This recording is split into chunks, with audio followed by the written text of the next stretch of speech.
वो कौन था जो खाना एक काबा को गिराने वाला था? फिर अल्लाह का ऐसा अजाब आया कि उसने रो रो कर अल्लाह से तौबा की और उसी ने सबसे पहले काबा पर गिलाफ चढ़ाने का रस्म शुरू किया। चलिए जानते हैं।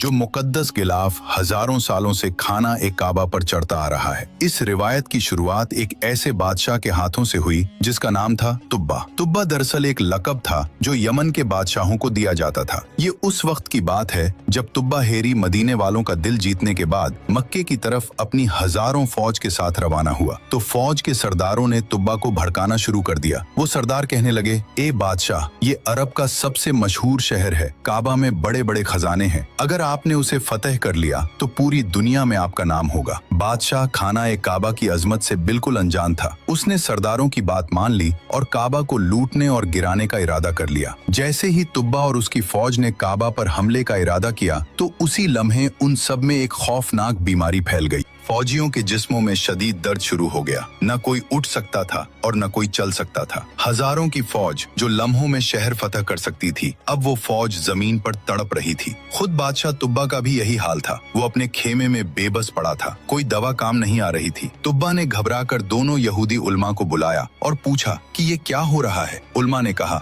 बादशाह, काबा अल्लाह ताला का घर है। हमें पूरा यकीन है जब से तुमने उसे नुकसान पहुंचाने का इरादा किया है, ये अजाब आया है। ये बीमारी उस वक्त तक नहीं जाएगी जब तक ये इरादा दिल से निकाल नहीं देते। तुब्बा ने सच्चे दिल से अल्लाह से तौबा किया और काबा को नुकसान पहुंचाने का इरादा मुकम्मल तौर पर छोड़ दिया। और फिर अचानक मोजज़ा हुआ। बीमारी उसी वक्त खत्म हो गई। पूरी की पूरी फौज चंद लम्हों में बिल्कुल सेहतमंद हो गई। फिर उसी रात तुब्बा ने ख्वाब देखा कि वो बैतुल्लाह को खूबसूरत कपड़ों से ढांप रहा है। सुबह उठकर बादशाह ने यहूदी उलमा को वो ख्वाब सुनाया तो उलमा ने कहा, ये अल्लाह की तरफ से इशारा है, इस घर को गिलाफ पहनाओ। तुब्बा ने फौरन हुक्म दिया। पहले खजूर के पत्तों से काबा को ढांपा गया, लेकिन ये तुब्बा को काफी नहीं लगा। फिर यमन से अपना सबसे कीमती कपड़ा मंगवाया। ये यमन का आला तरीन सुर्ख और सफेद धारियों वाला कपड़ा था जो सिर्फ बादशाहों के लिए बनता था। इस कीमती कपड़े को बड़े अदब और एहतराम के साथ काबा पर चढ़ाया गया। ये तारीख का पहला गिलाफे काबा था। फिर उसने काबा का दरवाजा बनवाया और उसकी चाबी बनवाई और उसी दिन से काबा को गिलाफ चढ़ाने की रिवायत शुरू हुई जो आज तक जारी है। सुभान अल्लाह। अल्लाह ताला हमें भी काबे का गिलाफ चूमना नसीब फरमाए। कमेंट में आमीन जरूर लिखे और ऐसे ही इस्लामिक वीडियो